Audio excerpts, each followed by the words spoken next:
Bien, bonjour à tous. Merci beaucoup d'être si nombreux aujourd'hui à Ballard pour ce premier point presse de l'année 2022. Je vous présente, mesdames et messieurs les journalistes, au nom de toute l'équipe de communication du ministère des Armées, de tous mes camarades qui sont présents ici, nos meilleurs vœux pour l'année 2022, une bonne année, une bonne santé pour vous-même et pour vos proches. Je saisis aussi l'occasion pour féliciter les membres élus du bureau de l'Association des journalistes de défense, en particulier sa présidente, Madame Daphné Benoît, qui, je pense, nous écoute, et remercier le travail qui a été fait avec le bureau de l'Association des journalistes de défense précédemment, dont je ne doute pas qu'il sera continué dans les mêmes conditions avec la nouvelle équipe. Bien, je vais maintenant passer au point d'actualité du ministère des Armées, au nombre de 4 cette semaine. Le premier point concerne le concours que les armées apportent à la campagne de vaccination. Vous vous souvenez que le président de la République avait demandé au ministère des Armées d'apporter un concours pour intensifier la campagne de vaccination, notamment pour le rappel et la 3e dose. C'est ce que nous faisons très concrètement depuis le 22 décembre. Au moment où nous parlons, nous avons plus de 180 militaires qui sont impliqués dans ce concours à la campagne de vaccination, qui très concrètement réalisent des injections. Ils sont déployés sur 57 sites partout en France et apportent notamment un renfort aux grands centres civils de vaccination. C'est un début, nous allons continuer à monter en puissance sur ce dispositif. Nous allons notamment apporter des personnels de soutien, des personnels administratifs, des personnels logistiques pour guider les patients, les accueillir, pour saisir des données informatiques. Ce dispositif, il prendra sa pleine puissance dans les semaines qui viennent. Comme depuis le début de la pandémie, les armées répondent présents à ce besoin de protection de nos Français et à cette campagne de vaccination. Nous avons procédé à l'injection de 6000 doses depuis la fin décembre pour ce renforcement que nous apportons en termes de vaccination. Et je souhaiterais dire qu'avant cette 5e vague que nous connaissons aujourd'hui, donc jusqu'en novembre 2021, nous avions procédé à l'injection de 1,1 million de doses, qui est tout à fait massif et ce qui montre l'engagement sans faille de nos personnels militaires et civils pour contribuer à cette campagne de vaccination conformément à la stratégie du gouvernement. Je signale aussi que les hôpitaux d'instruction des armées sont évidemment mobilisés en termes d'accueil de patients Covid et nous avons notamment un certain nombre de lits de réanimation qui sont occupés par des patients Covid+. Deuxième point d'actualité, il concerne des livraisons de gilets pare-balles au profit de l'armée de terre. Nous sommes en train de livrer 5900 gilets pare-balles de dernière génération qui vont équiper 62 unités. Vous vous en souvenez peut-être, dès 2017, nous avions mis au point et déployé une nouvelle génération de ce qu'on appelle des structures modulaires balistiques, c'est le sens de l'acronyme SMB, qui en fait est un gilet pare-balles d'une part, plus un gilet porte-charge d'autre part. Nous avions déjà déployé 60 000 gilets pare-balles de cette première version, de la version de 2017, et donc sont en train d'arriver en ce moment dans les unités de l'armée de terre une nouvelle version, dite V2, qui intègre notamment un sac d'hydratation, un porte-chargeur de fusil HK416, des grilles de protection devant, derrière, une protection renforcée au niveau du cou, des poches porte-grenades notamment. C'est donc une modularité démultipliée pour cette structure modulaire balistique qui permet de s'adapter toujours plus aux besoins du soldat. En termes de chiffres clés, avec ces 5900 gilets nouvellement livrés à l'armée de terre, nous atteignons 82% de la cible que nous nous étions fixée pour la loi de programmation militaire, cible qui est de 80 000 gilets à horizon 2024. Les 60 000 premiers gilets qui avaient été livrés depuis 2017 seront, eux, rétrofités, portés au niveau de cette version V2 que nous vous présentons aujourd'hui au cours du premier semestre 2022, donc dans les 6 mois qui viennent. Voilà, ces améliorations, elles s'inscrivent dans la politique de renouvellement des petits équipements du combattant, qui est voulu par Florence Parly et par le président de la République. Je vous ai déjà parlé des treillis ignifugés F3, des couteaux de combat, des gants de combat, des tenues de sport. Un nouvel exemple très tangible de cette politique à hauteur d'homme. Troisième point d'actualité, la notification d'un marché de fourniture de drones pour les forces armées à une PME française qui s'appelle Flying Eye. C'est un marché que nous avons passé mi-décembre et c'est un marché qui va nous permettre d'acquérir facilement des drones de la gamme micro et de la gamme nano. Alors pourquoi faire? Pour 3 finalités principales. La première, c'est de faire finalement de la veille technologique. Quand on est capable de se doter de drones très récents, très performant de la gamme civile, eh bien, on est capable de mieux appréhender la menace que représentent les drones. Premier point. Deuxième point, ces drones vont nous permettre d'entraîner nos pilotes au pilotage de drones, micro et nano, donc pour des gammes entre 1 et 4 kg. Troisième finalité, nous permettre la mise en place de drones plastrons, de drones cibles, qui vont nous permettre de nous renforcer, de nous entraîner, de nous préparer en matière de lutte anti-drone. Et vous savez l'enjeu que revêt la lutte anti-drone, notamment dans la perspective des Jeux Olympiques de Paris en 2024. C'est un marché qui a été conçu notamment par Madame la directrice de la maintenance aéronautique, que nous avons l'honneur de recevoir aujourd'hui dans ce point presse, et qui nous parlera très en détail de maintien en conditions opérationnelles des aéronefs de l'armée tout à l'heure. Il se trouve que vous avez aussi, Madame la directrice, géré ce marché qui est très souple, qui permet de commander rapidement des gammes très diverses de drones et de répondre vraiment aux besoins des unités qui vont s'en servir et qui vont les tester.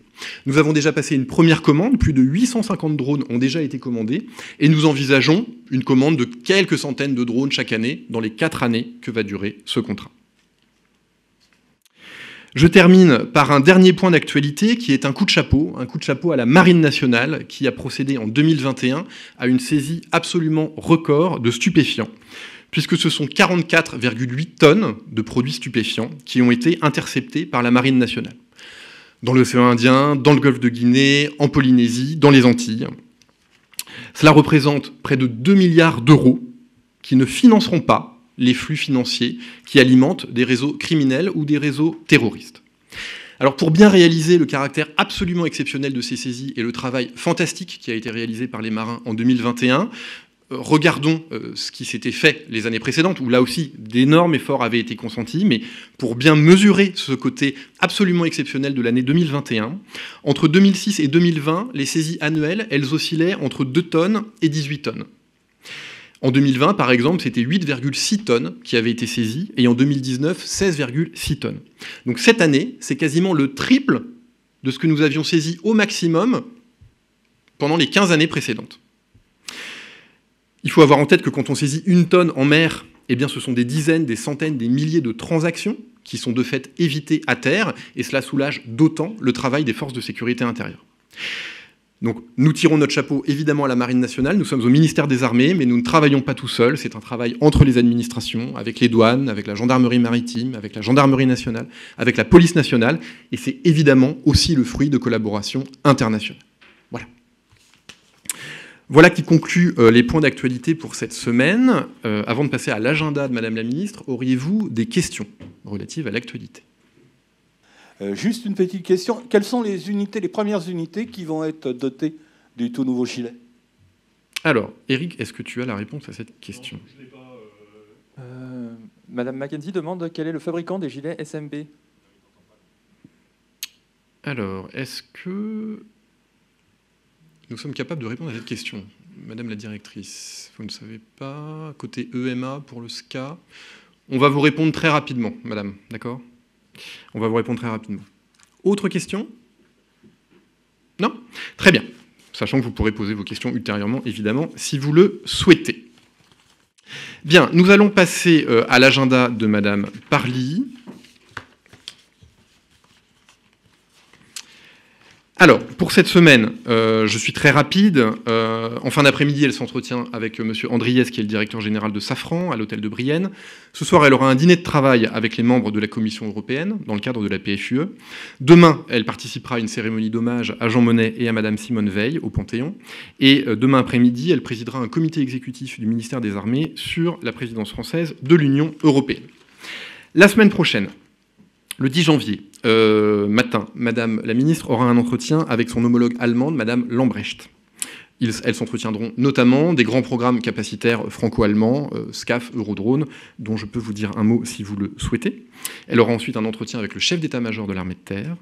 Le lendemain, elle réunira le comité d'éthique. Vous vous souvenez, le comité d'éthique, c'est cette assemblée de 18 personnalités, des juristes, des philosophes, des ingénieurs, des intellectuels, qui réfléchissent au cadre dans lequel nous pouvons mener des opérations militaires, développer des équipements. Et ce sont notamment ces personnalités du comité d'éthique qui avaient planché sur les systèmes d'armes létaux autonomes, autrement appelés les robots tueurs, sur le soldat augmenté.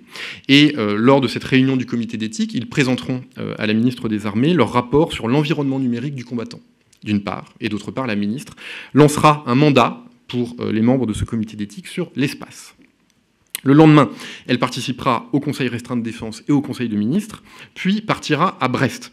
Il y a une réunion informelle des ministres de la Défense à Brest dans le cadre de la PFUE. Alors, ces réunions seront bien sûr l'occasion d'aborder la question de la boussole stratégique, qui doit être adoptée en mars, notamment y compris dans une discussion avec les ministres des Affaires étrangères, dans un format dit jumbo, donc à la fois les MINDEF et à la fois les ministres des Affaires étrangères. Seront en discussion les espaces contestés, notamment avec un focus sur le spatial et les crises Mali-Ukraine. Je donne quelques détails organisationnels pour vous, mesdames et messieurs les journalistes. Donc, les ministres arrivent sur place le mercredi 12 au soir à Brest. L'arrivée des ministres sera couverte par un pool image. Le lendemain matin, les ministres seront à l'atelier des Capucins, donc sur la rive droite de la Pinfeld. Ce sera couvert par un pool, mais il y aura possibilité de faire des micros tendus pour ceux qui le souhaitent. Une session de travail des ministres toute la matinée, puis une conférence de presse de Mme Parly et de M. Borrell, aux représentants, donc aux environs de midi, à laquelle vous pouvez soit assister physiquement si vous vous accréditez, soit suivre en visio. Il y aura la chaîne THD qui retransmettra, qui libérera un signal pour vous permettre de suivre en direct cette conférence de presse et pour vous-même de poser des questions. Toutes les modalités pratiques vous seront données par le lieutenant-colonel Pastor du centre média de la DICODE. Voilà, donc vous pouvez vous y accréditer, soit en physique, soit en distanciel. Voilà. Le jeudi 13 janvier, la ministre se déplace à Naval Group, à Lorient, en présence du ministre de la Défense grec. C'est évidemment dans le cadre du partenariat stratégique que nous entretenons avec la Grèce, et le ministre de la Défense grec vient visiter le chantier naval au sein duquel seront construits les 3 frégates, peut-être 4, que la Grèce s'apprête à commander à la France. Une conférence de presse des 2 ministres est prévue, à laquelle vous pouvez vous accréditer. Le lendemain, vendredi 14 janvier, elle se déplacera chez Airbus Hélicoptères, à Marignane. Plusieurs sujets au menu, évidemment. Se faire présenter la chaîne de fabrication des hélicoptères H-160, qui sont la base civile des hélicoptères interarmés légers, dont nous avons annoncé le développement et la production en fin d'année dernière. Un point sur les travaux de soutien des hélicoptères. Et puis un retour sur la vente de Caracal aux Émirats arabes unis. Elle ira ensuite à Nîmes l'après-midi. Elle se déplacera sur plusieurs sites militaires. Elle ira au 503e régiment du train, sur la base de Nîmes-Garon, pour parler plan famille, pour parler soutien de proximité. Puis, elle parlera au camp des Garrigues avec le 2e REI, notamment du Griffon et du militaire dans son futur environnement opérationnel. Et elle terminera avec le 4e régiment du matériel pour parler maintien en conditions opérationnelles. Voilà, tous les détails pour les accréditations vous seront donnés ultérieurement. Auriez-vous des questions sur cet agenda ? Yann Kochner, Carré Cosmos. Oui, puisque vous nous avez gentiment tendu la perche concernant la rencontre avec Madame Lambrecht sur 2 sujets, le SCAF et l'Eurodrone, vous étiez prêt à nous en dire plus ? Oui. Alors, le SCAF. Bon, vous vous souvenez sans doute qu'il y a eu un accord politique, un accord entre États, France, Allemagne, Espagne, qui a été conclu au mois d'août de l'année dernière pour engager des crédits de l'ordre de 3 milliards d'euros au total sur la période 2021-2024, qui maintenant sera plutôt la période 2022, 2024, 2025. Ce qui ne remet pas en cause le jalon de 2027 pour un premier démonstrateur. Donc, au niveau des États, nous sommes prêts à appuyer sur le bouton du contrat. Ce contrat est découpé en 7 grandes briques, en 7 grands morceaux, les 7 fameux piliers, pour ceux qui suivent le sujet du SCAF de longue date. Tout est clos pour 6 piliers sur 7. Il reste des discussions sur le premier pilier, qui est un pilier important, qui est celui du développement du NGF, du Next Generation Fighter, donc l'avion de combat en tant que tel. Des discussions entre industriels, entre Airbus et Dassault, avec un point de difficulté que nous n'ayons pas, qui est celui des commandes de vol. Donc nous attendons maintenant un accord entre les industriels pour ensuite procéder à la notification de ce contrat. Tout est prêt au niveau des États pour embrayer sur la réalisation du démonstrateur du SCAF, et nous avons bon espoir que les discussions aboutissent dans les prochaines semaines. Sur l'Eurodrone, tout est prêt au plan contractuel, tout est prêt côté français, tout est prêt côté allemand, tout est prêt côté italien. Nous attendons maintenant l'autorisation budgétaire espagnole pour procéder à la notification de ce marché qui est de l'ordre de 7 milliards d'euros TTC.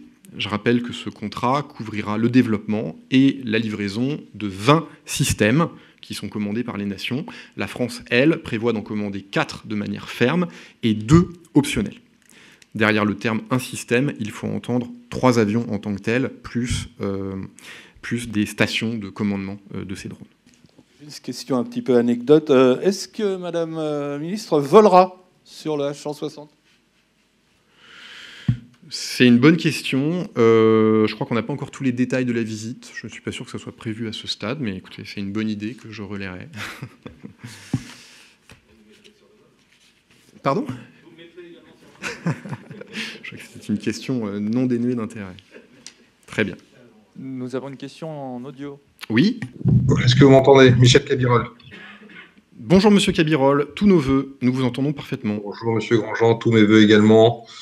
Juste sur la rencontre entre le ministre grec, dont je ne pourrais pas dire le nom à chaque fois, et la ministre de la Défense française, des armées françaises, est-ce qu'il faut s'attendre à la signature d'un contrat ou pas? Merci monsieur pour votre question. Nous attendons toujours, mais sans aucun doute, sur la bonne issue de ce processus, la validation par les autorités budgétaires grecques de la passation du contrat qui est prêt, quasiment prêt. Donc pas d'annonce à attendre. C'est une visite, je dirais, de courtoisie, de découverte du chantier naval pour le ministre de la Défense grec. Nous avons eu des jalons de franchis pour le programme FDI français en tant que tel, et donc le ministre vient se rendre compte par ses propres yeux des capacités industrielles qui vont fabriquer les 3 frégates qu'il a commandées. Bon, je saisis l'occasion peut-être de votre question pour repréciser le calendrier de livraison des FDI, tel que j'avais eu l'occasion de le présenter il y a quelques mois. La première frégate française sera livrée en 2024. Cet horizon calendaire ne change pas, n'est pas impacté. La deuxième frégate française sera livrée en 2026, la troisième en 2027, la quatrième en 2028 et la cinquième en 2029. Voilà. Donc concrètement, le calendrier des FDI 1, 4 et 5 n'est pas impacté par la conclusion du contrat avec les Grecs, dont nous nous félicitons, et les frégates 4 et 5 sont très légèrement décalées. Pardon, je vous prie de m'excuser. Les frégates 2 et 3 françaises sont légèrement décalées. Ce qui fait que la cible LPM, qui était 3 FDI en 2025, sera atteinte quelques mois plus tard, donc début 2026. Voilà, Monsieur Cabirol. Y a-t-il d'autres questions, Monsieur Barotte? Oui, Nicolas Barotte du Figaro. Sur le comité d'éthique, une précision, c'est un rapport qui sera rendu sur l'environnement numérique du combattant, c'est ça? Et vous avez parlé d'un thème sur l'espace, ce sera quoi? Vous pouvez préciser? Merci. Alors, je ne suis pas à l'origine du mandat, je pense que ça sera les questions éthiques que peut poser le combat, la conflictualité dans l'espace, et quelles sont les éventuelles lignes rouges qu'on peut se fixer pour mener des opérations dans l'espace. Je rappelle que l'objet du comité d'éthique, c'est pas de briner les innovations, c'est pas de cautionner des dérives, c'est fixer un cadre dans lequel on s'autorise à travailler. Et en l'occurrence, sur le spatial, on travaille sur une doctrine, on l'a déjà beaucoup fait, on travaille sur des nouveaux équipements. Et donc finalement, quel est le champ des possibles pour cette doctrine, pour ces équipements, dans le cadre de notre stratégie spatiale de défense? Voilà. C'est un kick-off de travaux qui devra se dérouler au premier semestre 2022. Voilà, il y a une livraison et une commande. Donc la livraison, c'est sur l'espace numérique du combattant, et la commande, c'est sur l'éthique et le spatial. Oui, bonjour, pardon. Hélène Chachati, Bruxelles 2. Juste petite précision, parce que je n'ai pas bien suivi. La conférence Parly-Borel, c'est le 12 ou le 13 à midi? C'est le 13 à midi. Donc les ministres arrivent le 12 au soir, il y a un dîner, ils travaillent pendant le dîner, mais il y a aussi une session en tant que telle de travail le lendemain matin, et la conférence de presse est à l'issue de la session de travail du jeudi matin. Voilà. Et tout ça se passe à l'atelier des Capucins à Brest. Bien, s'il n'y a plus de questions sur l'agenda, nous allons maintenant passer au focus thématique de ce point presse. Nous avons l'honneur et l'avantage de recevoir l'ingénieur général de l'armement, Monique Legrand-Laroche, qui est directrice de la maintenance aéronautique depuis 2018. Avant de lui céder respectueusement la parole, je voudrais juste replacer le contexte dans lequel s'est fait la création de la DMAE et cette réforme du MCO aéronautique, qui a été un des premiers axes importants de réforme qu'a voulu Madame la ministre des Armées quand elle est arrivée en fonction. En 2017, la ministre a fait un état des lieux plutôt sévère, à vrai dire, du MCO aéronautique, avec une disponibilité de flotte d'aéronefs jugée trop faible, 44% en 2017, avec des disparités entre flottes et puis des disparités entre théâtres, entre guillemets. Une excellente disponibilité en opération extérieure, et c'est heureux, mais une disponibilité beaucoup trop faible sur le territoire national, au détriment de l'entraînement des équipages, avec un impact sur la régénération des machines et des équipages. Le diagnostic qui a été fait par Madame Parly était celui d'une gouvernance inadaptée pour gérer la réparation et l'entretien des aéronefs de nos armées. Et donc cette réforme, elle s'est articulée autour de deux axes. D'abord, une réforme de la gouvernance en tant que telle, et ensuite un rééquilibrage extrêmement net entre l'État et l'industrie. Donc ce qui inclut deux choses, une stratégie contractuelle revisitée, on va en parler, et une meilleure coordination sur le terrain entre l'industriel et les opérationnels et la maîtrise d'ouvrage. Donc très concrètement, ça s'est traduit par la transformation de la CIMAD, qui était placée au sein de l'état-major de l'armée de l'air par la direction de la maintenance aéronautique, placée au niveau du chef d'état-major des armées, ce qui faisait finalement grand sens, puisque l'ancienne CIMAD s'occupait des flottes des 3 armées, et donc le fait de rehausser finalement le positionnement de la nouvelle DMAE au niveau de l'état-major des armées était pleinement cohérent avec le fait que cette direction adresse plus de 1000 aéronefs qui alimentent finalement nos 3 armées, d'une part. Bon, d'autre part, ce qu'on a appelé la verticalisation des contrats. On a souvent cité ce chiffre, mais pour un certain nombre d'aéronefs, il pouvait y avoir 30 contrats de maintenance qui s'occupaient d'un seul type d'appareil. Par exemple, pour le Tigre. Je caricature, mais il y avait un contrat pour les pneus, il y avait un contrat pour les huiles, il y avait un contrat pour les pales, il y avait un contrat pour les sièges. Donc 30 industriels, titulaires de chacun un contrat. Et finalement, il fallait que ces 30 industriels soient chacun performants dans leur petit segment pour que, in fine, l'aéronef soit disponible. Et donc, il suffisait qu'un seul de ces 30 industriels soit défaillant pour que, in fine, l'aéronef dans son entièreté ne soit pas disponible. D'où des chiffres de disponibilité qui étaient mauvais.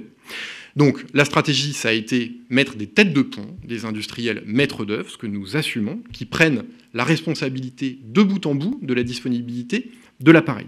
Ce qui, nous, État, nous permet de nous concentrer sur ce qui est vraiment de la maîtrise d'ouvrage, faire, donner des objectifs de haut niveau, des taux de disponibilité, des activités, cesser de donner des avis finalement sur des décisions de moindre importance qui reviennent désormais à l'industriel maître d'œuvre, avec des résultats qui sont tout à fait tangibles 4 ans après et que Madame la directrice présentera dans un instant. Ensuite, créer des plateaux. Il y avait en gros des contrats passés à Paris et puis des opérationnels sur les bases qui se débrouillaient comme ils pouvaient, sans forcément d'interlocuteur, que ce soit du côté de la maîtrise d'ouvrage d'ailleurs ou que ce soit du côté des industriels. Donc maintenant, sur un certain nombre de bases, il y a ce qu'on appelle un plateau, c'est-à-dire des équipes projets, si vous voulez, avec le fournisseur, c'est l'industriel, avec les clients. Ils sont 2. Il y a le client contractuel, c'est la maîtrise d'ouvrage, c'est la direction de la maintenance aéronautique, et puis le client opérationnel, les pilotes, les mécanos, qui, eux, savent au quotidien de quelles pièces ils ont besoin et quel jour, quelle heure ils pourront organiser leur maintenance à eux et comment insérer des maintenances un peu plus lourdes d'industriels dans un planning d'activité d'une base aérienne. Voilà. Et donc ce rapprochement des opérationnels, de la DMAE et des industriels, c'est un des grands acquis, je pense, de cette réforme.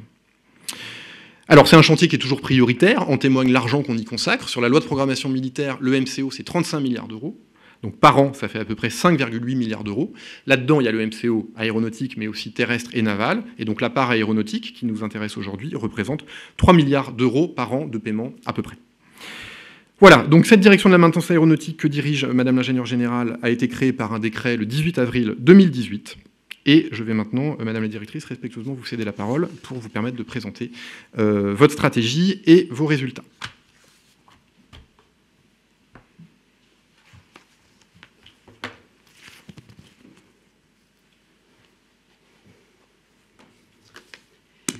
Merci, j'espère que vous m'entendez bien. Bonjour à tous. Donc, je vais vous présenter les résultats de ce qu'a fait la direction de la maintenance aéronautique depuis maintenant 3 ans. Donc, comme cela a été dit, la politique de la DMAE, c'est une transformation complète du MCO aéronautique afin de donner à nos armées la capacité d'activité nécessaire pour leur entraînement et pour l'accomplissement de leur mission, aussi bien en métropole qu'en outre-mer ou en opération extérieure. L'axe majeur de cette transformation, comme ça vient d'être dit, c'est une refondation totale de la relation entre le ministère et l'industrie privée et publique.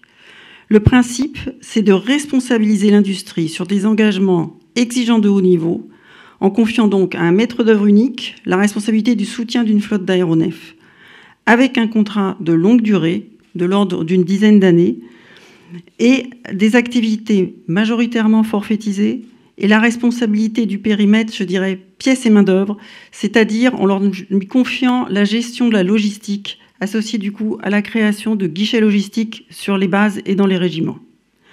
Dans ces conditions, l'industriel a tous les leviers en main. Il dispose de la visibilité, il dispose de la durée, il a l'ensemble de la chaîne dans sa responsabilité. Il peut donc planifier, il peut recruter, il peut investir, il peut innover et il peut anticiper les obsolescences techniques. Il a une rémunération incitative qui est fondée majoritairement sur le nombre d'heures de vol, ce qui lui donne une motivation à ce que nos forces puissent voler. Chaque contrat permet d'avoir une souplesse suffisante en activité aérienne autour du point nominal d'activité. La pleine puissance de ces contrats verticalisés est démultipliée par la mise en place de pôles de conduite du soutien qui réunissent de manière permanente les différents acteurs, les forces, la DMAE, les industriels, pour fluidifier les échanges d'informations technico-logistiques et favoriser les prises de décision du terrain à court terme. Les premiers contrats dits verticalisés ont été notifiés en 2019 et nous obtenons des premiers résultats que je vais vous présenter rapidement. Aujourd'hui, nous en avons notifié 17 contrats de verticalisation. Ces contrats constituent le socle de l'augmentation de disponibilité, mais il faut également agir sur tous les leviers possibles pour obtenir la pleine efficacité de ces contrats. Ainsi, la DMAE a lancé aussi la transformation numérique du domaine avec le développement du futur système d'information du MCO aéronautique Brasidas, dont le développement est mené par la DGA. Ce système a vocation à remplacer plus de 70 systèmes d'information historiques et hétéroclites, non connectés entre eux, qui créent des surcharges de travail et des risques d'erreur. Brasidas sera le point d'entrée numérique unique pour tous les acteurs du MCO et couvrira l'ensemble des fonctions technico-logistiques, exécution de la maintenance et navigabilité. Par ailleurs, nous étudions avec les armées des mesures de simplification de l'application de la réglementation de la navigabilité sans baisser le niveau de sécurité.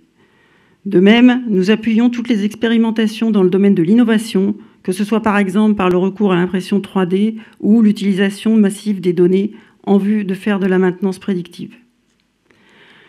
Il est important que la maintenance soit prise en compte dès le lancement des programmes. Les aéronefs les plus faciles à soutenir sont ceux dont le soutien a été pris en compte dès la conception, de manière à ce que l'industriel ait eu intérêt à ce que les appareils soient fiables et aient un plan de maintenance simple.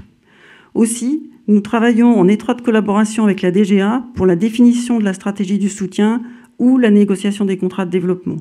L'exemple le plus significatif, c'est le contrat du HIL, hélicoptère interarmé léger, qui vient d'être notifié, qui comprend un soutien en service pour 10 ans avec des engagements forts et de haut niveau de l'industrie. La DMAE est impliquée dans tout le cycle de vie des aéronefs, depuis la conception, comme je viens de le dire, jusqu'à la fin de la vie. Lorsque les aéronefs ne sont pas cédés, nous faisons effectuer leur démantèlement à travers des contrats dédiés. Nous avons ainsi assuré le traitement des 220 cellules et 350 moteurs entreposés sur la base aérienne de Châteaudun, avec la valorisation des matériaux recyclés, permettant la libération du site en 2021 comme c'était prévu. Je vais vous présenter maintenant rapidement quelques résultats obtenus sur les premières flottes verticalisées. Pour les flottes qui sont pour l'entraînement, nous avons externalisé l'intégralité du soutien. Je cite par exemple les hélicoptères Fennec de l'armée de terre ou 5 hélicoptères Cougar de l'armée de terre. Pour ces flottes-là, on ne mesure pas la disponibilité, elle est de toute façon excellente. On va mesurer l'activité qui a pu être réalisée. Pour les Fennec, nous sommes ainsi passés de 2500 heures de vol en 2018 à 5100 heures de vol en 2021. Pour les 5 Cougars externalisés, l'armée de terre a pu réaliser les 1500 heures qu'elle avait demandées et ces appareils ont volé en moyenne 2 fois plus qu'en 2018. Pour le reste d'ailleurs de la flotte Cougar, comme pour les Caracal, il n'y a plus aucun appareil en attente de pièces, arrêté en attente de pièces. Pour les Tigres, 28 Tigres étaient disponibles fin 2021, alors qu'il y en avait 18 en 2018. Pour l'A400M, nous sommes passés de moins de 3,5 appareils disponibles en 2018 à près de 7 en moyenne en 2021. Donc, comme le parc a augmenté en parallèle, je pense qu'il est plus pertinent de comparer en pourcentage. Et on constate une augmentation de 27 à 35%, avec même le dernier trimestre à 40% d'appareils disponibles. Il est également significatif de noter qu'aujourd'hui, chaque appareil en ligne effectue 625 heures de vol par an, alors qu'il en faisait moins de 500 en 2018. Enfin, pour Rafale, qui a toujours eu une disponibilité très satisfaisante pour le besoin des armées, la disponibilité pour l'armée de l'air et de l'espace s'est maintenue vers 55%, avec en 2021 une activité de 25 000 heures de vol, alors même que le parc avait diminué avec les premières cessions d'appareils pour la Grèce. Pour la Marine nationale, la disponibilité est passée de 55% en 2018 à 62% en 2021, leur permettant de réaliser plus de 10 000 heures de vol au lieu de 8 000 heures de vol en 2018. Ces premiers résultats sont très encourageants et nécessitent bien évidemment encore du travail dans l'exécution du contrat, ainsi que dans l'ensemble des actions à mener pour tirer tout le bénéfice apporté par ce socle contractuel. Bien sûr, d'autres flottes nécessitent encore une attention particulière compte tenu des difficultés conjoncturelles qu'elles rencontrent, comme par exemple le Caïman Marine ou le C-130H. Pour ces flottes, des actions de long terme sont en cours avec l'ensemble des acteurs étatiques et industriels. Je voudrais terminer mon propos avec deux annonces. L'annonce des 2 marchés de verticalisation qui ont été notifiés le 29 décembre dernier.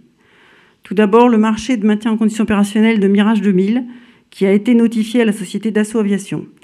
Il responsabilise l'industriel sur l'intégralité du parc et des versions, en intégrant la rénovation mi-vie en cours. La particularité de ce marché est d'engager l'industriel pendant 14 ans jusqu'au retrait de service, et donc de s'assurer de la pérennité de l'outil industriel jusqu'à la fin de vie de la flotte. L'autre marché qui a été notifié, c'est le marché de MCO, du système de commandement et de conduite des opérations aérospatiales, SCOA, qui a été notifié à la société Thales. Le SCOA, c'est un système de systèmes incrémental composé de systèmes de plusieurs générations. Le marché intègre l'ensemble de la dynamique de retrait de service et d'arrivée des nouveaux systèmes. La durée du marché, 10 ans, permet à Thales de réaliser la mise à hauteur de son outil industriel, garantissant ainsi la pérennité du soutien de ce système qui est indispensable pour la PPS dans les 10 années à venir. Voilà, je suis à votre disposition si vous avez des questions. Merci beaucoup, Madame la Directrice. On va maintenant prendre les questions en salle d'abord, s'il vous plaît. Bonjour, Franck-Alexandre RFI. Vous pouvez nous expliquer la différence qu'il y a de disponibilité entre le Rafale Marine et le Rafale Air? On voit qu'il est passé de 2018, le Rafale Marine, de 53% à 61%, et pour l'armée de l'air, de 53 à 55%. Pourquoi ce décalage? Eh bien, le décalage, c'est en fonction du besoin. Nos flottes militaires, ce ne sont pas comme des flottes civiles où on cherche à avoir une disponibilité de 95%, parce qu'une flotte d'un opérateur civil, quand elle ne vole pas, c'est une source de coût. Nous, il faut répondre aux besoins de nos forces. Il se trouve que cette année, la Marine a eu un besoin fort à la fois de disponibilité d'aéronefs et d'activités qu'elle a pu réaliser avec les Rafales tels qu'ils étaient et la dispo qu'ils ont pu mettre en œuvre. L'armée de l'air a réalisé l'ensemble des heures dont elle avait besoin avec cette disponibilité-là. Donc, elle a satisfait son besoin avec 55%. Et quelquefois, les chiffres peuvent être mal jugés ou trompeurs. Il aurait fallu se dire avant de quelle disponibilité j'ai besoin. Est-ce que ce que j'ai me permet de réaliser l'activité, l'entraînement, l'opération, la formation dont j'ai besoin? Si oui, j'ai répondu au problème. C'est le cas pour l'armée de l'air cette année. Ils avaient besoin d'avoir ces 25 000 heures de vol et ils les ont réalisées.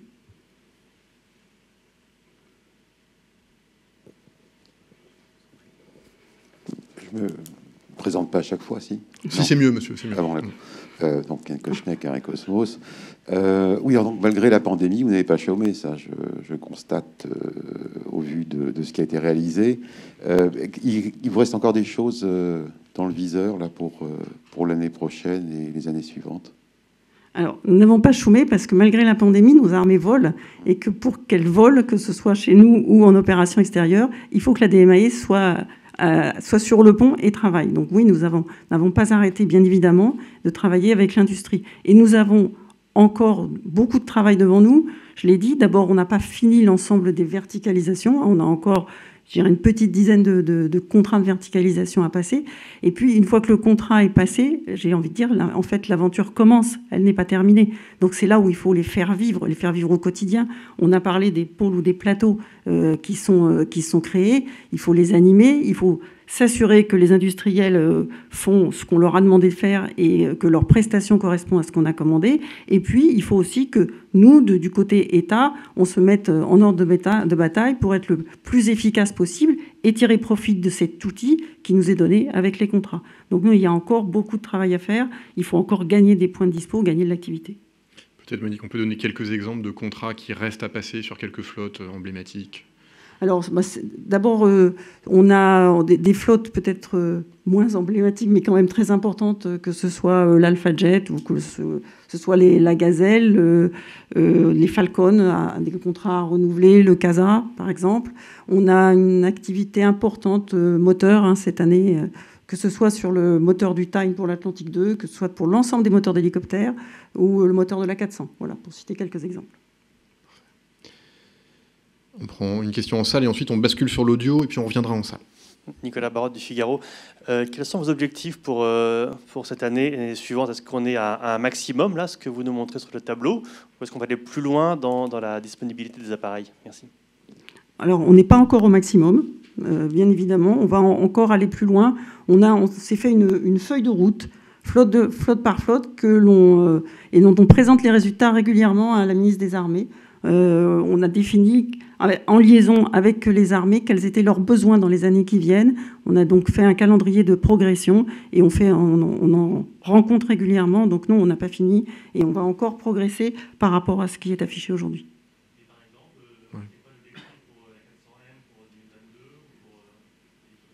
Alors, j'aurais peur de vous donner une bêtise en disant par contre, je pourrais vous donner après si vous voulez, mais à chaque fois, on essaie de gagner quelques pourcents de plus. Sur le Tigre, on est un petit peu en avance sur notre tableau de marche, donc on va encore essayer de gagner. Voilà, on va aussi essayer de stabiliser certaines choses par rapport à ce qui est affiché. Bien sûr, on parle encore en pourcentage pour la 400M parce qu'on va continuer à avoir des livraisons, ce qui n'est plus le cas pour le Tigre. Peut-être sur le Rafale, la prévision de plus 10 Rafales disponibles. Alors, il y avait une prévision de plus 10 Rafales disponibles lorsque l'on a notifié le contrat en 2019 à échéance de 2022. Cette échéance est légèrement décalée avec la cession des aéronefs à la Grèce, donc ça sera plutôt après. Et d'après. Ouais. On bascule en audio. Je crois que M. Tanguy avait des questions. La dispo des C-130H et des Caïmans marines, qui est quand même très très basse. Est-ce que vous pourriez la chiffrer ou nous donner vos chiffres, ce qui nous permettrait de les comparer aux nôtres, qui sont pas très bons?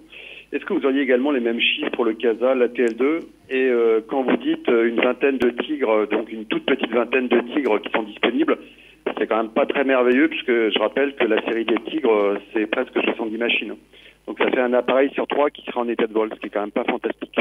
Merci de vos réponses.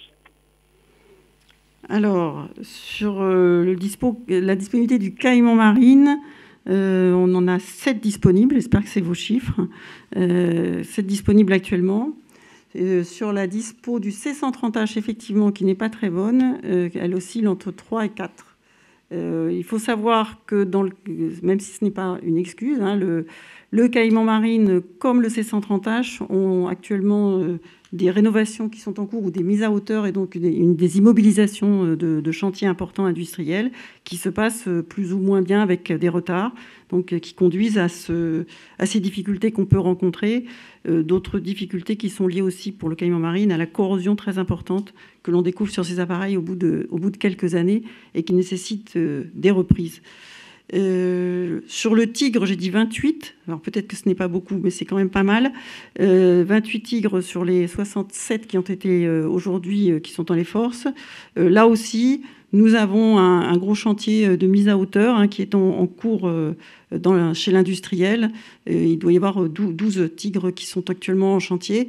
C'est la contrepartie de nos mises à hauteur capacitaires qui sont indispensables pour avoir des cisternes d'armes qui continuent à répondre aux menaces que nous rencontrons. Bien évidemment, la contrepartie, c'est qu'il y a des indisponibilités qui sont créées par les chantiers de mise à hauteur, qui sont souvent des chantiers qui sont lourds, qui sont importants et qui durent de très longs mois et qui, évidemment, grèvent la disponibilité. Je n'ai pas retenu l'ensemble des flottes que vous m'avez demandé. CASA et Atlantique 2. Alors, CASA, je pense qu'on en a... J'ai regardé ce matin, je pense qu'on a une petite moitié de disponible actuellement. Et l'ATL2, sur les 22 ATL2, je vais peut-être le retrouver. L'ATL2... Peut-être le temps de retrouver le bon chiffre, oui. Donner un peu la progression qu'on a eue sur les durées de rétrofit des Atlantique 2, qui étaient effectivement très longues, qui se chiffraient en années au début et qui ont fait l'objet d'un travail du SIAE assez substantiel pour réduire la durée de ces rétrofits. Peut-être ça, si on l'a en tête, ça peut quand même démontrer les gains qu'on a obtenus depuis quelques années. Sinon, on donnera tout ça à Monsieur Tanguy dans les meilleurs délais, pas plus tard que demain soir. En attendant que Madame la directrice puisse retrouver... On en est à 7 ATL2. Voilà. ATL2. J'ai trouvé le chiffre qui me manquait. 7 ATL2, effectivement, comme ça a été dit, l'ATL2, lui aussi, subit une rénovation importante. Il y a eu un gros travail qui a été fait pour à la fois réduire la durée de cette rénovation et aussi réduire la durée des visites, parce que les visites qui étaient calendaires, qui étaient faites sur les ATL2, duraient très longtemps en raison en particulier de problèmes logistiques et de manque de pièces. Donc il y a un énorme travail qui a été fait pour réduire ces visites et réduire ces chantiers. Je rajoute pour vous, Monsieur Tanguy, que la ministre marinienne, en fin de semaine, elle y va bien sûr pour célébrer les nouveaux contrats, le HIL, les succès à l'export. Elle y va aussi pour passer des messages extrêmement calibrés, précis et sans ambiguïté sur le caïman marine. Voilà. Et il y aura notamment un entretien bilatéral avec Bruno Even sur cette question-là, qui irrite la ministre et qui doit être réglée. Voilà. On prend d'autres questions en audio ? Une question de Madame Chachati. Concernant les futurs programmes de coopération Eurodrone et SCAF, comment envisagez-vous la question de la maintenance ? Celle-ci restera-t-elle une question nationale ou y a-t-il déjà des discussions sur la possibilité d'établir un pool de pièces détachées ou de centres de maintenance communs ? Je vais prendre... tu as des éléments Non, je voulais juste dire qu'on a déjà fait des centres, des pools de rechange. C'est des choses qui existent déjà, pardon. Par exemple, sur l'A400M, on a un pool de rechange commun avec l'Angleterre, avec l'Espagne. Sur la partie SCAF, on est quand même très au vent de la bouée et on est en train de développer le démonstrateur. Donc on n'est pas encore complètement en train de se poser la question de l'organisation de la maintenance. Clairement, mettre en pool des rechanges, c'est quelque chose qui peut s'envisager sans trop de difficultés. Ça existe par ailleurs. Ensuite, pouvoir disposer de ses propres personnels, notamment militaires, pour faire des maintenances de niveau 1, de niveau 2, c'est indispensable parce que la nature des opérations n'est pas forcément la même, parce que les besoins de réactivité ne sont pas forcément les mêmes. Donc on verra bien, ça va se décider dans plusieurs années. Mais aujourd'hui, l'état d'esprit, il est celui-là. On mutualise ce qui peut l'être sans obérer notre capacité d'action à court terme et la conservation en national d'une base opérationnelle et industrielle souveraine pour mener nos opérations de maintenance, parce que c'est une de nos conditions d'action. Voilà. Sur l'Eurodrone, puisque le contrat est quasi prêt, tu as peut-être les idées plus au clair que moi sur la façon dont le MCO est organisé. J'ai envie de dire, il est organisé, il n'est pas révolutionnaire par rapport à ce qu'on fait jusque-là, c'est-à-dire qu'on tire profit de la coopération sur tout ce qu'on peut. Et donc on fait en commun, en particulier, on va faire en commun tout ce qui est traitement des obsolescences, gestion de configuration, développement, etc. Donc ça, on le fait. Après, effectivement, nous n'avons pas forcément le même usage des appareils militaires que les autres nations coopérantes. Et la maintenance au plus près des aéronefs, elle est quand même liée à l'usage qui en est fait. Et donc là, c'est chaque pays qui s'organise en fonction de son usage en opération extérieure ou pas, son besoin de réactivité, son besoin de disponibilité. C'est pour ça que c'est plus difficile de le mutualiser. On revient en salle avec Monsieur Julien. Oui, c'est juste une question un peu naïve. On était vraiment arrivé à des coûts tellement lourds qu'il a fallu, pour assurer la meilleure disponibilité des 2000, passer par le contrat d'assaut. Et éventuellement, est-ce qu'on a allez, j'allais dire le dernier pourcentage de disponibilité des 2000 D ou les autres. Alors c'est pas pour une raison de coût qu'on passe ce contrat à Dassault, c'est pas parce que les coûts étaient devenus très élevés, c'est parce que la disponibilité n'était pas bonne, et aussi parce que on a également des problèmes d'obsolescence importants sur le Mirage 2000, et on avait une chaîne industrielle très éclatée qui empêchait de traiter ça de manière proactive et d'anticiper les difficultés qu'on rencontrait. Depuis quelques années, la disponibilité du 2000 n'est pas très bonne, en particulier parce qu'on a eu des problèmes d'obsolescence qu'on a mis du temps à traiter, et pendant que les matériels étaient obsolètes, on ne pouvait pas remplacer ceux qui tombaient en panne. Donc le Mirage 2000 était extrêmement important d'avoir cette tête de pont qui maintenant va gérer l'intégralité de la chaîne et remettre les gens, les industriels, à travailler sur le 2000, alors que certains pouvaient avoir commencé à basculer sur Rafale, par exemple. Nous, les 2000, je l'ai dit, on les garde encore 14 ans. Ça veut dire qu'il faut que pendant 14 ans, quand on a besoin d'une pièce, quand on a besoin d'un industriel, il y ait quelqu'un au bout du fil qui réponde. Eh bien, c'est avec ce contrat qu'on s'assure qu'on l'aura. Et je tiens à dire qu'on s'assure à chaque fois, lorsque l'on passe ces contrats de verticalisation, que le coût à l'heure de vol n'est pas augmenté par ces contrats. C'est une organisation différente, ce n'est pas un coût qui augmente. Le taux de disponibilité de moins d'un quart était à peu près... Ça dépend des flottes du D2000, vous avez des B, des C, des D. La disponibilité des D est effectivement pas bonne, celle des deux autres est meilleure.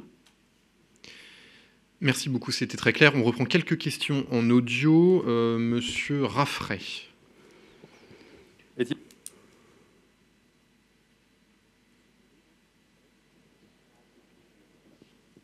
Est-il possible de connaître la flotte de Caïman marine au total, s'il vous plaît? Alors, il y en a 27 depuis décembre, puisque le 27e a été livré juste avant la coupure des fêtes. Ensuite, on a... Et c'est la flotte finale. Monsieur Cabirol, vous avez la parole. Oui, bonjour madame. Une question sur la dispo des hélicoptères. Récemment, dans une interview, Bruno Evin a dit que l'objectif était d'arriver à 50% de disponibilité des flottes, de l'ensemble des flottes hélico. Est-ce que ça vous paraît crédible? À quelle échéance ça pourrait être atteint? Et deuxième question, est-ce que finalement les Allemands ont acheté la méthode française sur le MCO, pour leur Tigre, et est-ce qu'ils en sont contents, même si j'ai bien conscient qu'il n'y a pas beaucoup de rétex s'ils l'ont acheté? Alors, pour répondre sur la vraisemblance d'arriver à cette disponibilité de 50%, la réponse est oui, plus ou moins rapidement selon les flottes. Clairement, le Caïman Marine va mettre un peu plus de temps à le rejoindre que les autres. Et puis, bon, je ne parle pas évidemment des flottes qui s'arrêtent. Cette année, par exemple, c'est la dernière année de l'Alouette 3 dans la marine. Elle a une disponibilité remarquable. Mais bon, souvent, d'ailleurs, c'est le chant du cygne des aéronefs avant de les retirer du service. Donc oui, c'est crédible, plus ou moins rapidement selon les flottes. Et en tout cas, on y travaille, et on y travaille effectivement en liaison étroite avec l'industriel pour arriver à des bons résultats. On a travaillé avec nos amis allemands, on leur a présenté le travail qui avait été fait, puisqu'ils se plaignaient de la mauvaise disponibilité des Tigres. Donc on leur a présenté l'ensemble des mesures qu'on mettait en place, ce qui les a intéressés. Ils nous rejoignent sur certains points, moins sur d'autres. On ne peut pas dire qu'il y a du recul actuellement, puisqu'en fait, les accords qu'ils ont avec l'industriel sont en train d'être mis en place. Donc le résultat n'est pas instantané, mais on est bien évidemment toujours disponible pour échanger avec les autres nations, pour montrer ce qu'on fait, partager les bonnes expériences les uns des autres. Et ça a été fait tout particulièrement avec l'Allemagne sur le Tigre. Mais ils n'ont pas le même usage que nous aussi du Tigre. Voilà. Bon, et je rappelle que sur le Tigre, pour la partie standard 3, le développement est acquis au plan politique avec l'Espagne. Le contrat reste à notifier. Ça sera le cas dans quelques semaines, je pense, pour un montant d'un peu plus de 3 milliards d'euros en développement. Voilà, un contrat géré par l'OCAR. Autre question. Monsieur Poncet, vous avez la parole.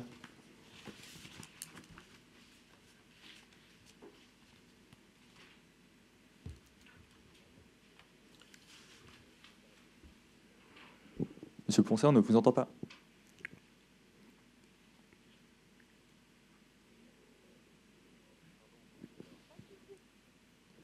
On passe la parole à Monsieur Tanguy. Oui, c'est Jean-Marc Tanguy. Je voulais savoir pourquoi la DMAE maintenant achète des drones. Est-ce que demain elle va acheter d'autres choses, des motos, des smérigides Bon, alors des motos à titre personnel, ça me plairait, mais je ne crois pas que ce soit dans mon mandat. La DMAE, elle a toujours acheté des choses. En fait, on a une partie de notre activité d'achat de petits matériels pour les armées, sur étagère. On n'achète que sur étagère. S'il y a des développements, c'est la DGA. Donc on a toujours eu cette activité qui est effectivement peut-être moins médiatique et moins connue, hein, mais on achète beaucoup de tout petits matériels et sur des montants extrêmement faibles, hein, voire il nous arrive d'acheter des matériels en dessous de 1 000 €. On a beaucoup d'actes comme celui-là. Là, ce micro-drone, c'est un besoin, comme ça a été indiqué, c'est des besoins de drones qui sont sur étagère, civils, du commerce, à 500 € que vous pourriez acheter, vous. Il n'y a aucune raison, j'ai envie de dire, de confier ça à une maîtrise d'ouvrage comme la DGA, puisqu'il n'y a pas de développement, c'est du sur étagère, on les prend, c'est du civil, et on les utilise pour nous comme vous feriez vous. Donc ça correspond tout à fait à notre périmètre. Mais vous savez, dans le périmètre de la DMAE, par exemple, on achète des camions de pompiers, hein, donc pourquoi pas des motos. Et précisément, est-ce que vous pourriez acheter d'autres matériels qui ne nécessitent pas un développement? Par exemple, un Super Hawkeye, un E2D, ça ne demande pas un développement. Pourquoi vous ne les achetez pas, vous? Pourquoi c'est la DGA qui les achète? Alors, à ma connaissance, ça demande un développement parce qu'il y a une francisation de ces E2D et donc ça n'est pas dans notre périmètre du tout. Nous, voilà, on fait ce qui est de notre domaine et on laisse faire ça à la DGA qui le fera beaucoup mieux que nous.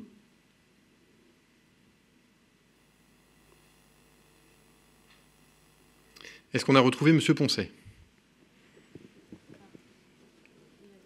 Alors, on va vous lire sa question. Sur le démantèlement, pourquoi l'accès à Châteaudun était-il interdit aux journalistes? A priori, il a demandé 4 fois depuis 2016. Je sais pas. On va regarder. Je sais pas. Il n'y a pas comment dire, il n'y a pas de loup particulier. On a toujours communiqué clairement, en premier lieu vis-à-vis des élus, ce qui est bien normal, les plans qui étaient dans les cartons pour l'avenir de Châteaudun et le fait qu'on se désengageait de cet élément R rattaché à la base d'Orléans.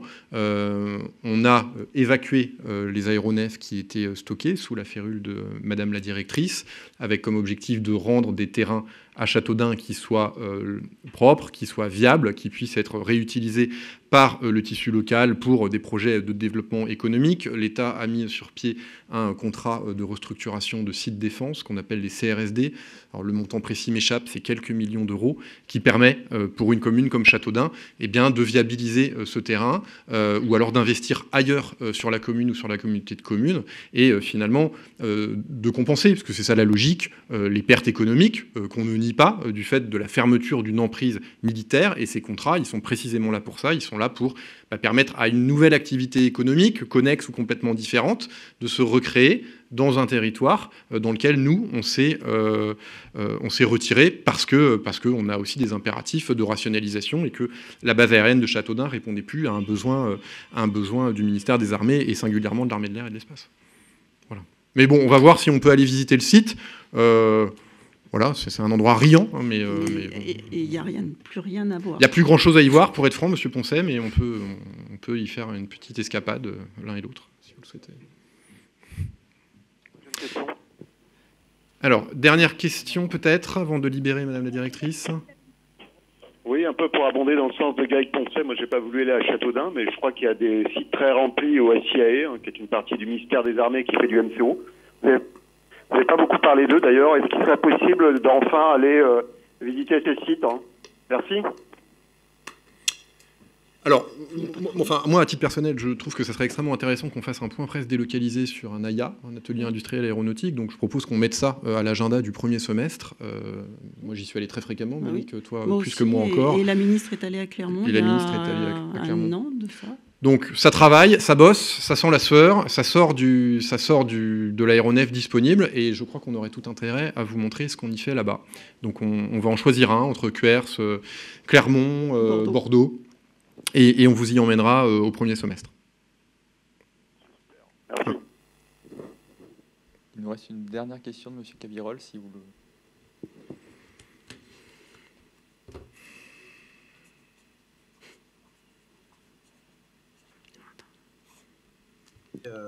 Monsieur Cabirol, vous avez la parole. Ah d'accord, merci. Au début des contrats verticalisés, vous m'entendez? Oui. Donc, à l'entrée des contrats verticalisés, il y a eu beaucoup de tiraillements, de grognements de la part des PME et des équipementiers vis-à-vis des maîtres d'œuvre de ces contrats verticalisés, notamment sur le fait que les maîtres d'œuvre serraient beaucoup la vis à ces équipementiers, alors qu'ils faisaient beaucoup de marge après. Est-ce qu'aujourd'hui, ça s'est un peu apaisé? Est-ce qu'aujourd'hui, on entend moins ce type de raisonnement? Alors, on n'entend plus le raisonnement de critique des équipementiers. Je pense que, comme toujours, les gens n'aiment pas quand on change. Donc, il y a eu une appréhension au début des équipementiers au sens large, pour savoir comment allaient se passer les nouveaux contrats et comment ils allaient être traités. Moi, de toute façon, j'y veille. J'ai dit à chaque maître d'œuvre que, bien évidemment, je continuerai à voir en direct ce que je voudrais dans leurs sous-traitants et à leur demander comment les choses se passaient. Et effectivement, je le fais, que ce soit des entreprises de taille moyenne ou des petites entreprises. Je continue à les voir, à discuter directement avec eux et à m'assurer que leurs relations avec leurs maîtres d'œuvre sont saines et qu'ils ne se font pas étrangler, comme vous l'indiquiez. Voilà, donc je veille à ça, je le dis aux maîtres d'œuvre, je vois les sous-traitants et je m'assure et je continuerai à m'assurer que les choses se passent correctement. On a un certain nombre, pour compléter ce qu'a dit Madame la directrice, de sous-traitants à paiement direct, donc ont toujours un lien contractuel direct avec nous, d'une part. D'autre part, on a pérennisé cette task force BITD qu'on avait mis en place pendant la crise, enfin en tout cas au début de la crise, et donc les entreprises, le gros millier d'entreprises stratégiques pour le ministère des Armées, inclut un périmètre d'entreprises qui font du MCO et donc sont visitées régulièrement, alors par des équipes de la DGA ou des entités connexes à la DGA, mais c'est pas parce qu'on veut passer par un responsable de bout en bout qu'on oublie, comme l'a décrit Madame Legrand-Laroche, de parler aux plus petits que les gros maîtres d'œuvre. Voilà. Bien, merci infiniment Madame la directrice pour toutes ces précisions. Le nombre des questions et leur qualité attestent que le sujet intéressait. On va maintenant passer au point sur les opérations par le colonel Yanni. Mon colonel, s'il vous plaît. Bonjour à tous mes voeux pour cette nouvelle année. Je vais commencer comme d'habitude par Barkhane. Donc pour aborder 3 points. Le premier, c'est pour évoquer une info qui a été rendue publique par l'armée burkinabé, par les forces armées burkinabé la semaine dernière, qui concerne une opération conjointe qui a été menée par Barkhane et les forces armées burkinabé au sud de la localité d'Ombori, sur le territoire burkinabé, donc dans la zone des 3 frontières. En fait, Barkhane a détecté une quinzaine de terroristes qui évoluaient sur une grosse dizaine de motos. En coordination avec les forces burkinabé, ce groupe armé a été traité de manière opérationnelle, c'est-à-dire qu'il a été neutralisé. On pense qu'il se dirigeait en fait vers la zone de Baraboulé qui apparaît sur l'écran, c'est-à-dire un poste isolé burkinabé, et on pense qu'on a réussi à éviter une attaque de ce poste. Donc l'action, ça a été une frappe de drone suivie par une passe hélico, puis ensuite une passe d'avion de chasse, et on a envoyé un groupe commando au sol pour fouiller la zone après l'opération. Le deuxième point que je souhaiterais aborder, c'est une opération menée par la Task Force Takuba le 4 janvier dernier, dans la région de Menaka. La Task Force Takuba mène des opérations, donc c'est le TG franco-tchèque avec une unité malienne qui mène des opérations pour notamment lutter contre les poseurs d'engins explosifs improvisés, les EEI, qui sont assez actifs dans cette zone. Alors là, on avait une opération qui était appuyée par une QRF embarquée sur des hélicoptères. et à une cinquantaine de kilomètres à l'est de Ménaka, ils ont détecté un groupe armé terroriste qui est déplacé à moto, plusieurs éléments, qui ont ouvert le feu sur les hélicoptères, riposte immédiate, et la menace a été neutralisée. À propos de Takuba, j'en profite pour vous faire un petit point. Nous sommes maintenant en 11 pays participants. La pleine capacité opérationnelle des hélicoptères de soutien santé italien va être prononcée dans les prochains jours. Le détachement italien, c'est plus d'une centaine de militaires. Les Roumains arrivent dans les prochains jours à Ménaka avec une cinquantaine de soldats, dont une vingtaine de FS qui vont armer un task unit, c'est-à-dire une unité de force spéciale d'accompagnement. Et on attend près d'une centaine de Hongrois en mars, toujours à Ménaka. Donc Takuba qui poursuit ses activités. Le troisième point qui concerne Barkhane, c'est un bilan assez rapide et un peu global de ce qu'on a fait en 2021 avec nos partenaires européens et avec nos partenaires sahéliens. Donc Barkhane en 2021, c'est plus de 200 opérations qui ont été conduites contre les groupes armés terroristes, une cinquantaine d'actions civilo-militaires au profit de la population, des actions un peu classiques d'adduction d'eau, d'agropastoralisme, d'accès à l'énergie ou de soutien au retour à l'éducation scolaire.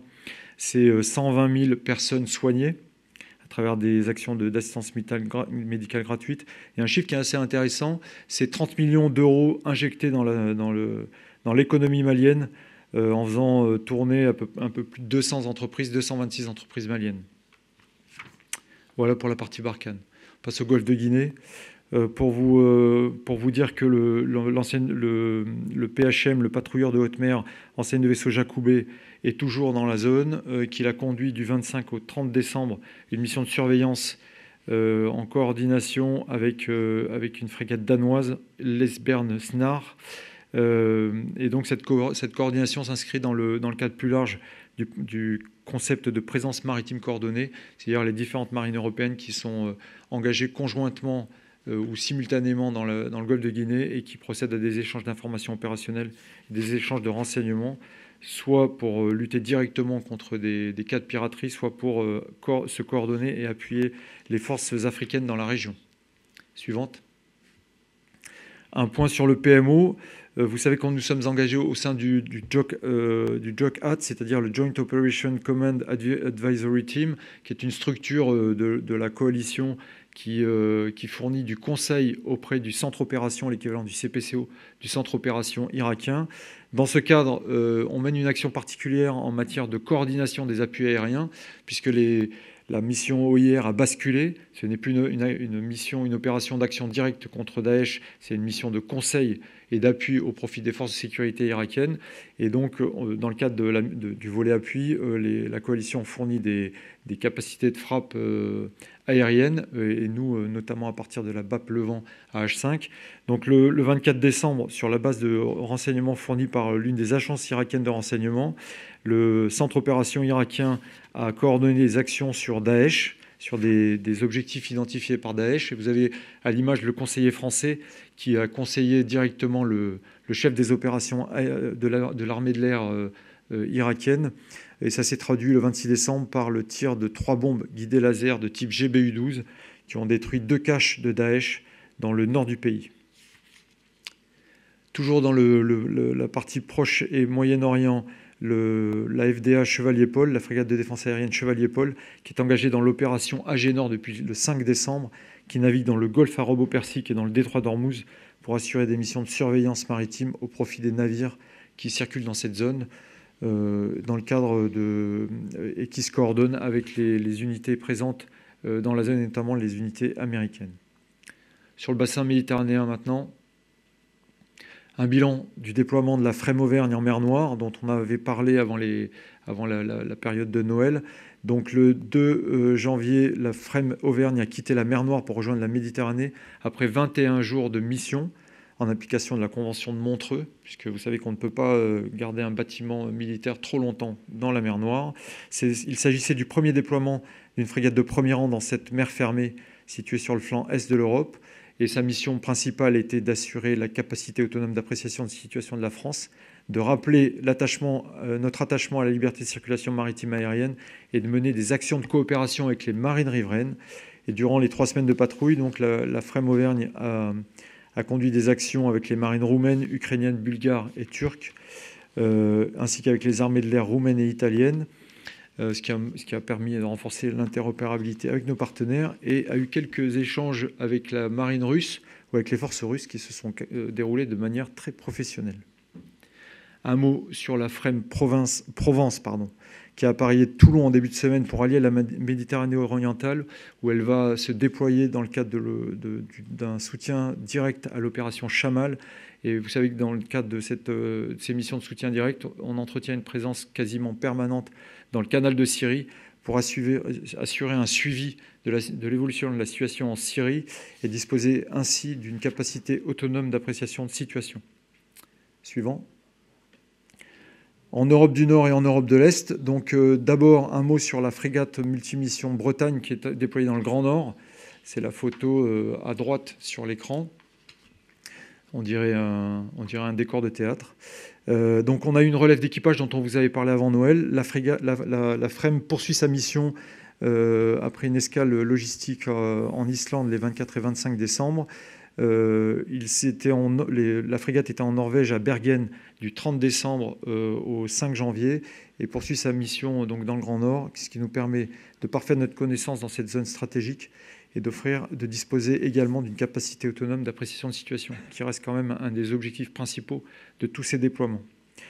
Un mot sur IFP, avec la poursuite de la montée en puissance du nouveau SGTIA qui a rejoint l'Estonie en fin d'année 2021, qui a participé à l'exercice Bold Dragoon, qui vise à certifier le niveau tactique du détachement français.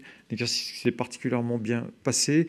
La prochaine étape, c'est dans 10 jours, un nouvel exercice en Lettonie qui permettra de certifier l'ensemble du sous-groupement et qui atteindra donc sa pleine capacité opérationnelle, qui sera à nouveau évalué dans un cadre de très haute intensité lors de l'exercice Winter Camp du 29 janvier au 6 février dans un environnement multinational.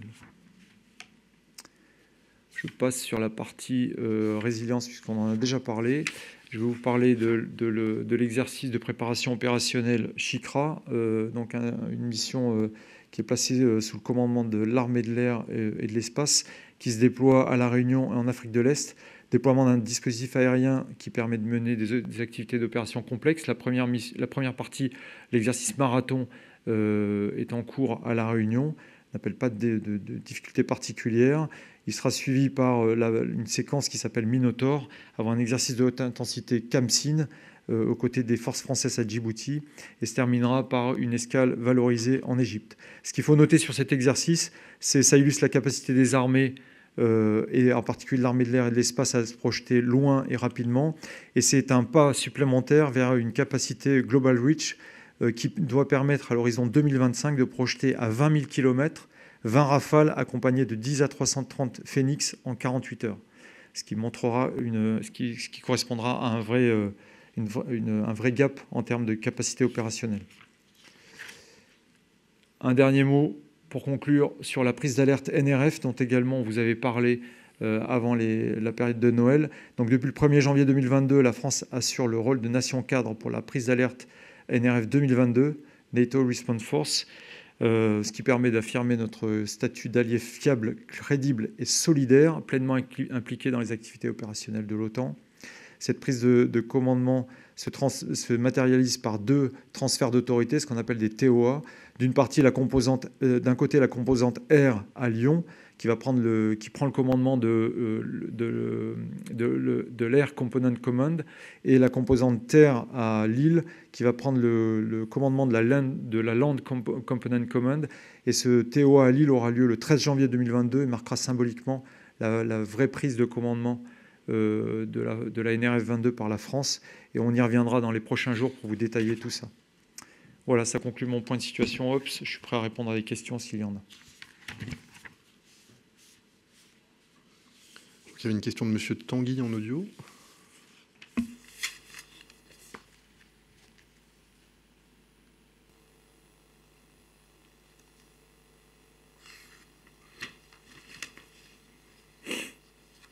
Est-ce que vous m'entendez? Faible, mais allez-y. Oui, c'est bon. C'est une question que j'avais posée en fait en 2021. Il faut savoir quel était le pourcentage de frappe aérienne qui a été fait par des drones. Et je voulais savoir également le nombre de frappes aériennes qui avaient été faites au total. Et éventuellement, combien de GAT avaient été neutralisés par ces frappes aériennes. Merci. Donc, je ne répondrai pas sur le nombre de GAT neutralisés par frappe aérienne, parce que vous savez qu'on ne donne jamais ces chiffres dont la signification peut être diversement appréciée. Donc ça, je ne répondrai pas là-dessus. Le volume de frappe de drone, c'est à peu près 50%. À peu près. Et je n'ai pas en tête le chiffre exact de frappes aériennes réalisées en 2021 sur le théâtre sahélien, mais je vous le trouve avant la fin de l'après-midi. Mais c'est de l'ordre de plusieurs centaines. Vous dites que vous ne donnez pas de bilan, mais tout à l'heure, vous avez bien parlé d'un bilan de 15 GAT neutralisés. Oui, mais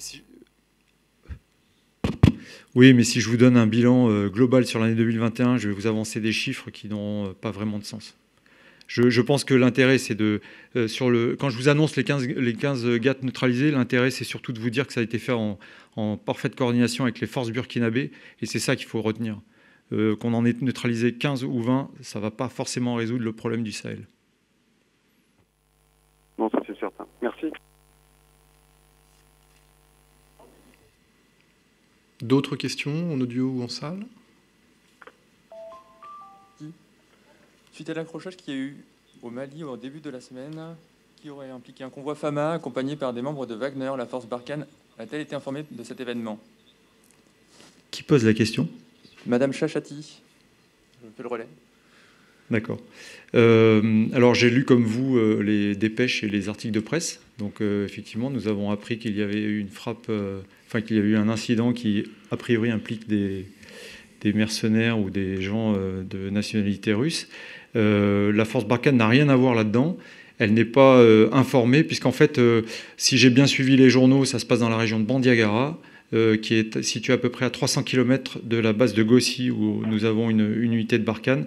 Et donc nous sommes vraiment dans des compartiments de terrain ou dans des zones géographiques complètement distinctes. Et donc non, la force Barkhane n'a pas du tout été impliquée dans cet incident, si tant est qu'il ait bien eu lieu, puisque je n'ai pas les moyens de vous le confirmer. Ah, super. Je voulais savoir si on avait des nouvelles de l'enquête de commandement qui avait été faite suite à des manœuvres qui ont été médiatisées sur Twitter dans le nord de la France avec un VT4. Les sanctions sont en cours. Je me fais le relais du chef du CIRPATER qui indique que les sanctions sont en cours. Et qu'elles sont suivies de très près par le chef d'état-major des armées, puisqu'il s'agissait d'une opération intérieure sur le territoire national, et que c'est un comportement complètement inadmissible qui sera sanctionné comme il se doit. D'accord. Quand on dit en cours, c'est en cours d'application ou de décision? En fait, c'est un processus de ce qu'on appelle une enquête de commandement, et ça doit suivre un processus. Il y a des étapes qui sont réglementaires, et on ne peut pas on ne peut pas aller plus vite que les étapes, parce qu'autrement la procédure est frappée de nullité. Donc ça permet de protéger à la fois et l'institution et les gens qui sont concernés par cette enquête de commandement. Très bien. Merci beaucoup à tous les deux.